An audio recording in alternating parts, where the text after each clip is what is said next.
Olá, obrigado por ter nos escolhido para estar com você. Você sabe o que é ALERJ? É a Assembleia Legislativa do Estado do Rio de Janeiro? Não sabe quais são suas funções e atribuições? Essa dúvida é a dúvida de muita gente. Então nós convidamos um deputado estadual que entende tudo do assunto para dar uma aula para a gente hoje. Fica aí, coladinho. Que responsabilidade, volta já.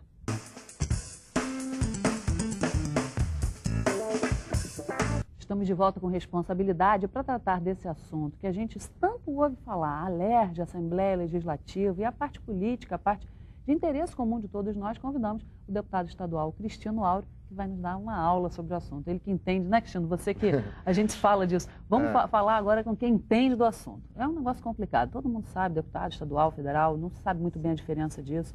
E também, assim, quais são as atribuições que um deputado tem, o que se faz na ALERJ.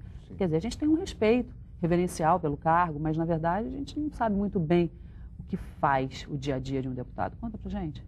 Eu acho que é muito importante a população saber como é que se dá, né, a representação nos seus diversos níveis. Você tem o nível dos municípios, do Estado, a federação, né, a União, o país.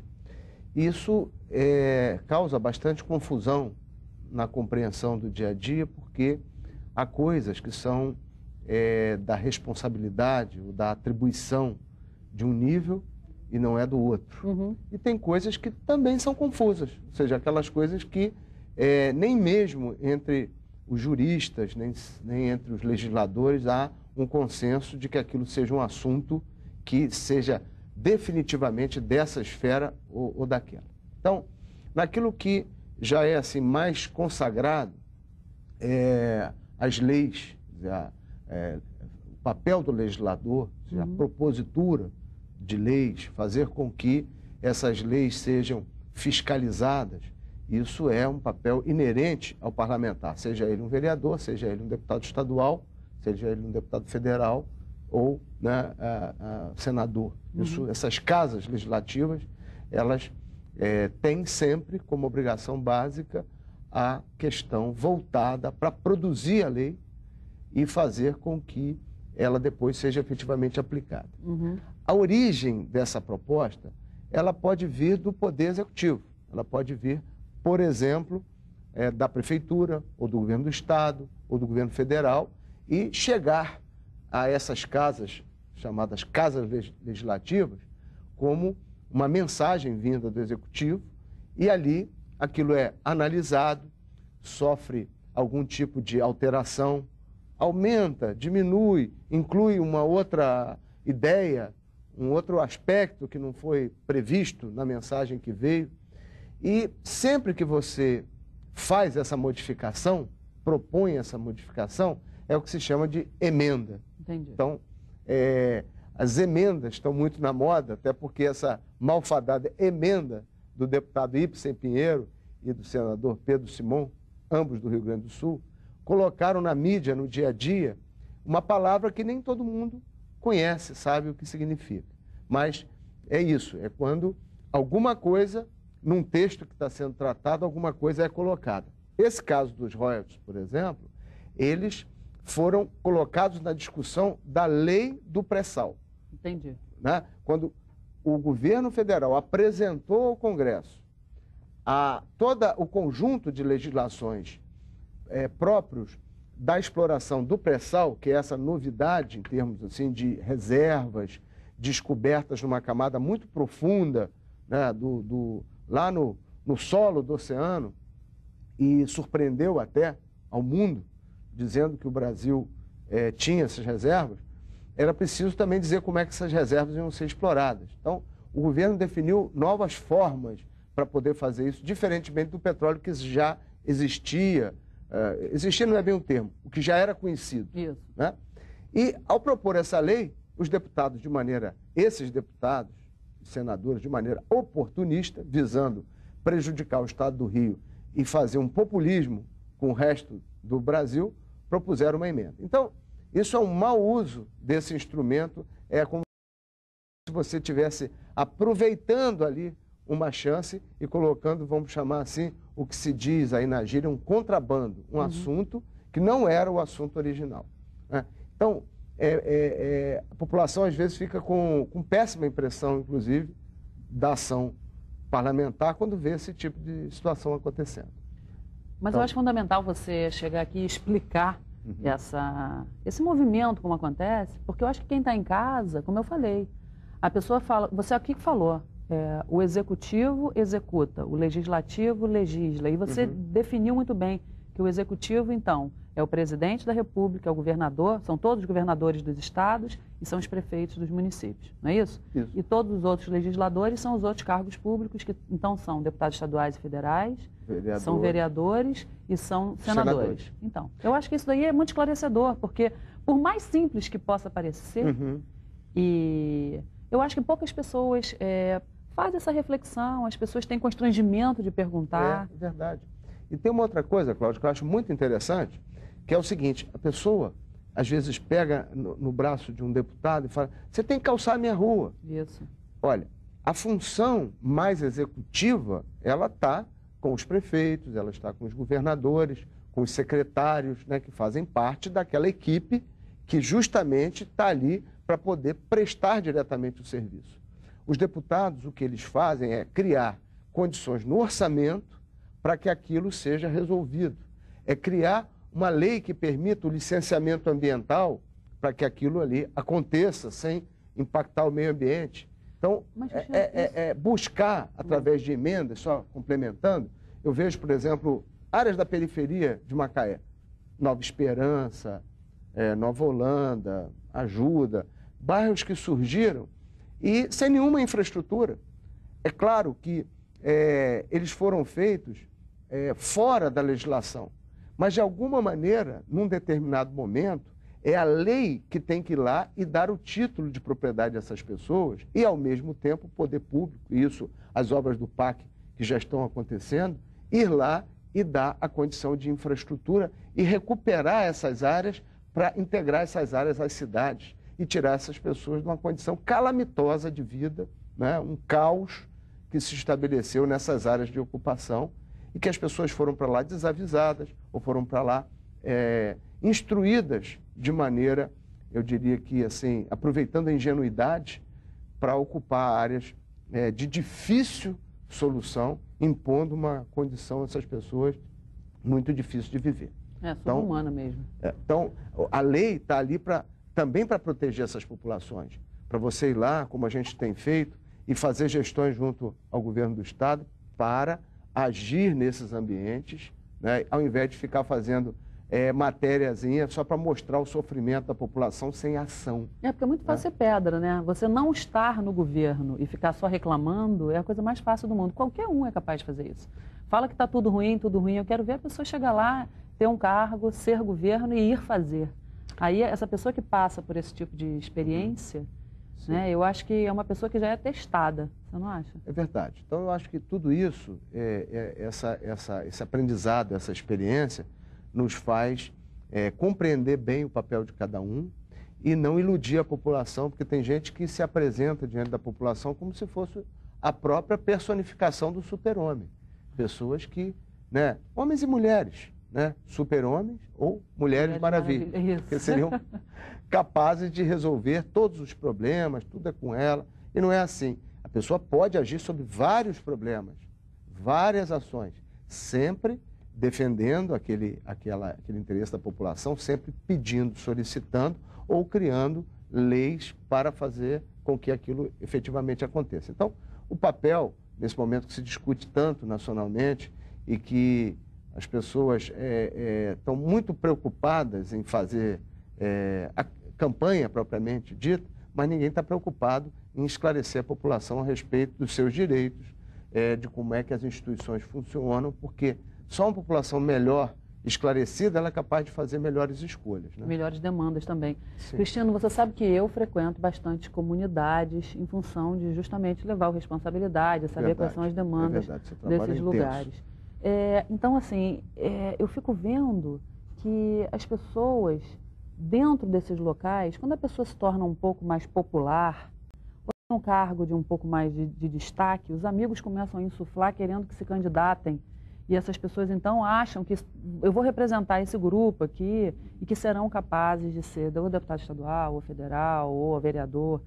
Eu não sei, eu queria te perguntar, eu tenho a impressão que para você conseguir fazer isso tudo que você descreveu, quer dizer, formular uma lei, aprovar, porque não é fácil, não é você chega e entrega, não é que nem uma pizza que você desenrola a massa e coloca no forno e tem certeza que se o mundo não desabar, aquela pizza vai sair e você come. Você tem que ter um acordo ali com aquela bancada de deputados, você tem que conseguir aprovar aquela lei e colocar aquilo efetivamente para acontecer. Não é assim? Mais ou menos. Claro. O que você está... Não é difícil isso, a pessoa não tem que ter um preparo enorme, tem que ter uma experiência, tem que saber como é que aquilo se desenrola, porque senão você pode até se eleger, mas você não anda lá dentro. É verdade. Eu acho que tem espaço para representação, assim, qualquer casa legislativa, seja ela uma Câmara, seja ela uma Assembleia ou Congresso Nacional, ela tem que espelhar o que é a sociedade. E a sociedade tem vários tipos de representação. Gente com diferentes níveis, inclusive de educação formal. Gente que tem nível superior, gente que não tem, etc. E tal. Tem gente preparada, inteligente e vivida em todas as classes da sociedade. Então, não é o caso de se privilegiar a elite brasileira na política. Não, mas não é isso que eu quis dizer, não. Sim, claro, eu entendi muito bem. Agora, tem que ter pessoas, mesmo que sejam representações comunitárias, surgidas ali naquele ambiente, pessoas que tenham experiência, que tenham vivência, que tenham um mínimo de condições de entender como o processo acontece, para que elas não sejam presas fáceis da manipulação que pode ocorrer num ambiente desse. Então, eu acho que esse que é o cuidado que se deve ter de poder olhar para a trajetória de vida das pessoas e fazer boas escolhas, justamente procurando juntar o que elas representam com quanto de preparo e capacidade elas têm. Na verdade, o que eu quis dizer foi mais ou menos assim, eu acho que não é fácil ser deputado. E para quem está do lado de fora, eu vejo frequentemente as pessoas acharem que é. É como se você chegasse lá, e como eu dei o exemplo da pizza, ou de qualquer outra coisa que seja simples de se fazer. Você pega, escreve um negócio, vai lá e aprova. Não é assim. Não é um processo, um trâmite super complicado e difícil. A pessoa tem que ter experiência para conseguir aprovar uma lei. É verdade. Tem uma série de compreensões do regulamento interno e a pessoa tem que ter um preparo para entender também das questões relacionadas ao direito, ou seja, ela tem que conhecer como é que é o sistema, o Código Civil brasileiro, o Código Tributário, que cuida dos impostos, né? Questões criminais que estão envolvidas ali na discussão, às vezes, de uma legislação, tudo isso tem que ser objeto de um conhecimento prévio, ou se não prévio, a pessoa também tem que se capacitar. Então, acho assim que pessoas que desejam ir para a vida pública, para a vida parlamentar, elas têm que se preocupar também com esse lado, que eu acho que, ao fazer isso, ela está respeitando o voto, respeitando a população. Então, o que você está colocando é absolutamente verdadeiro e acho que tem que ser, de alguma maneira, revisto até no país, a forma com que se dá a aceitação pelos partidos dos candidatos. É verdade, eu acho que aí seria um filtro adequado, se o partido, mas como não é assim, eu fiquei imaginando uma forma disso funcionar de uma maneira adequada. Talvez se tivesse uma escola, não há, quer dizer, peraí, até há. Existe uma escola parlamentar dentro da própria Alerj. Acontece que ela não funciona assim, quer dizer, não pode chegar uma pessoa da população, entrar e falar, eu quero me inscrever porque eu gostaria de tentar ser deputado. Quer dizer, como não existe um lugar para você aprender, porque quando você vai ser torneiro mecânico, você entra numa escola técnica. Quando você vai ser professor, você entra para o magistério. Quando você vai ser manicure, você entra... Não é assim? Verdade. Agora, para ser político, você deu até a sorte, né, de hoje em dia, ser deputado estadual, tendo vindo de 12 anos praticamente, de 3 mandatos que você cumpriu à frente da Secretaria de Estado de Agricultura, tendo vindo de uma Secretaria de Município, tendo vindo do Banco do Brasil, participou do Ministério, quer dizer, você é um privilegiado, mas e as pessoas que gostariam de ter um cargo como o seu e não tiveram oportunidade de passar por onde você passou? Existe algum preparo para isso? Primeiro que eu acho que o mandato tem que ser resultado de toda uma trajetória de vida. Tem gente que acha que mandato é coisa hereditária, que pode passar de pai para filho, enfim, só porque tem um feudo ou um sobrenome. Não é esse o caso. A política é uma coisa de representação e uma coisa muito séria. E por isso, esse foco que você está dando, ele é muito adequado. Vários partidos têm escolas, né, internas de formação de quadros. Ou tem cursos, ou tem elementos para fazer isso. A verdade é que nem todos são eficientes. Então ou nem todos são levados a sério, ou são meramente para constar, para dizer que tem um curso, ou monta-se uma palestra para atrair filiados. Isso é muito ruim, porque na verdade devia se aprofundar isso que você está colocando. Quase que, assim como existe a escola do legislativo, mas que está muito voltada para os quadros internos, e que eu acho que isso deve ser ampliado. Existe a escola da magistratura, que está mais voltada lá para o judiciário. Acho que na base da formação da população tem que haver, até para desmitificar um pouco o próprio ambiente da política, ou seja, para melhorar, para oxigenar, para trazer gente do bem para dentro dessa atividade. Porque eu acho que tem uma parte da classe política que parece que o quanto pior, melhor. Ou seja, aquilo que se degenera, se deteriora, cria a impressão para pessoas de bem que aquela não é uma atividade para ser exercida pelo cidadão comum. É verdade isso que você está dizendo. E esse cidadão comum se afasta, ele corre da política, inclusive ele comete o erro de dizer que não gosta de política. Então, a condenação para quem diz que não gosta de política, a sentença é ser governado por quem gosta. É verdade. E quem gosta, às vezes gosta motivado por coisas que não são interesse público. O seu bolso. Então, o seu bolso, para o patrimônio familiar, pessoas que colocaram o dinheiro à frente de qualquer outra coisa na vida. Né? Não tem a motivação pela realização, não tem a motivação por ver a sociedade caminhando, por ver a sua cidade crescendo, se desenvolvendo. Falta orgulho, falta patriotismo, falta até a religiosidade, né? Eu acho que falta aquilo básico do ser humano, que eu acredito que na origem os seres humanos são expressão de Deus. Eu tenho isso. Eu acho que o ser humano é a máquina mais perfeita porque ela é a semelhança de Deus. Então, Deus é bondade, Deus é amor, sem proselitismo, sem religiosidade barata. E se isso está dentro da pessoa, as reações do ser humano são boas. Então, eu parto desse princípio. É a contaminação no dia a dia que vai levando as pessoas as características ruins que estão presentes em menor número, ao serem potencializadas, é que vão desviando a pessoa desse caminho. Então, com o tempo, determinadas práticas não punidas, e a falta de punição leva a pessoa fulano teve aquele comportamento e não foi punido. Não foi punido? Então eu posso errar um pouquinho. Estimula. Então, eu sou contra essa coisa da aceitação, por exemplo, das drogas dentro do plano legal, porque acho que a sociedade precisa de freios. Assim como numa família, uma criança pequena precisa de limites, a sociedade precisa de freios e limites também. Então, a permissividade e a impunidade foram levando a coisas que acabaram fazendo com que a própria política degenerasse para esse lado. E os que não gostam, que você falou, que são governados pelos que gostam e malevolamente, Sim. Também eu acho que é importante a gente deixar claro que não fica um buraco na política, não tem um vácuo, um espaço vazio. De jeito nenhum. Se você não escolhe um bom representante da sua vida, alguém para administrar bem, os outros escolherão, né? E alguém vai escolher por você. A pessoa que anula o voto, a pessoa que vota em branco, a pessoa que se distancia, não discute, não tenta influir nesse processo, ou pior, ela aceita práticas como a compra de votos, como coisa desse nível, ela está só trabalhando contra si própria. É como se você quando vai comprar um produto, se você escolher a empresa errada, uma empresa que tem prática, por exemplo, de trabalho infantil, trabalho análogo a escravo, uma empresa que não respeita o meio ambiente, o que você está fazendo? Você está criando a empresa ruim contra a empresa boa. Claro. Quando você vende seu voto, você está criando um político ruim para crescer em cima do político bom. E aí você está fazendo a escolha errada, pensando só no seu umbigo e deixando depois, 6 meses depois, você vê o mesmo cidadão reclamando porque o transporte está ruim, porque a saúde não funciona, porque a educação está um lixo.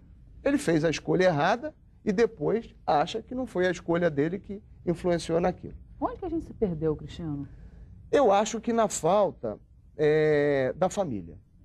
Eu acho que a falta da coesão familiar, a falta de uma família que dialoga, que convive, que se respeita.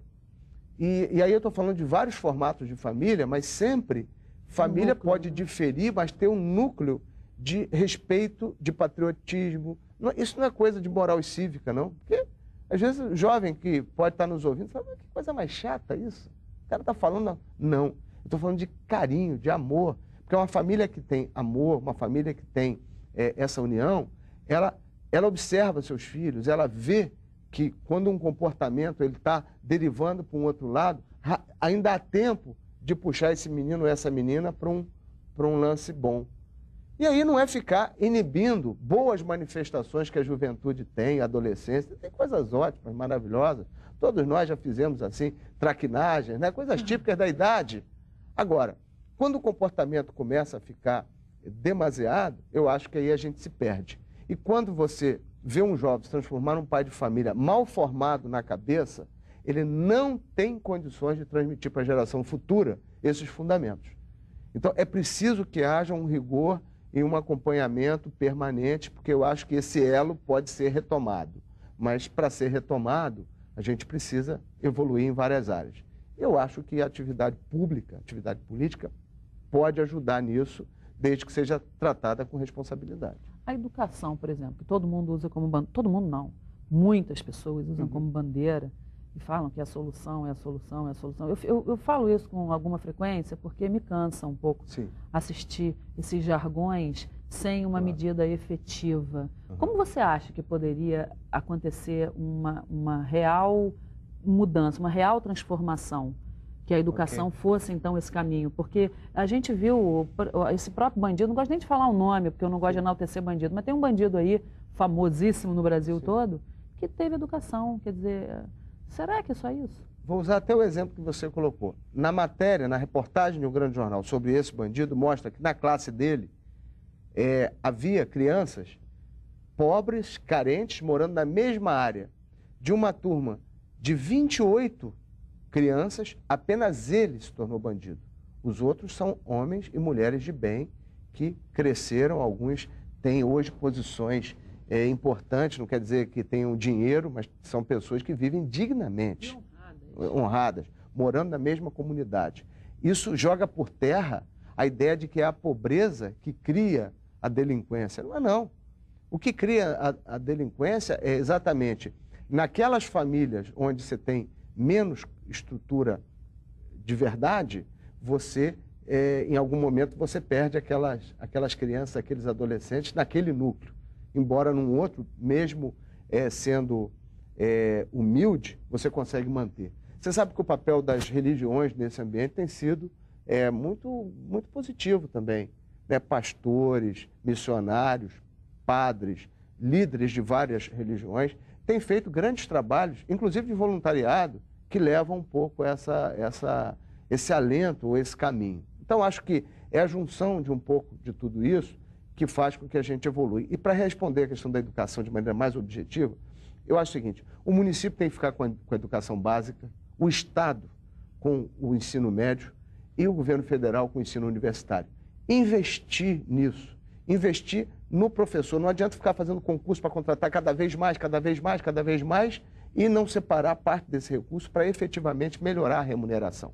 Então, ao fazer isso, eu acho que a gente consegue motivar esses professores e também um investimento na estrutura da escola, como tem feito o governo do Estado, climatizando, melhorando, levando o ambiente da inclusão digital, com os laptops, com os computadores, dando acesso à informação. Eu acho que isso é um caminho muito firme para um futuro aí de solução, ou pelo menos de diminuição dos problemas que nós temos hoje. Foi ótimo, Cristiano. Você fala claro, explica, por isso que eu te convidei aqui. Você explicar para a gente tudo isso aí, que você deu um banho. Fico grato de estar aqui. Quem quiser falar contigo?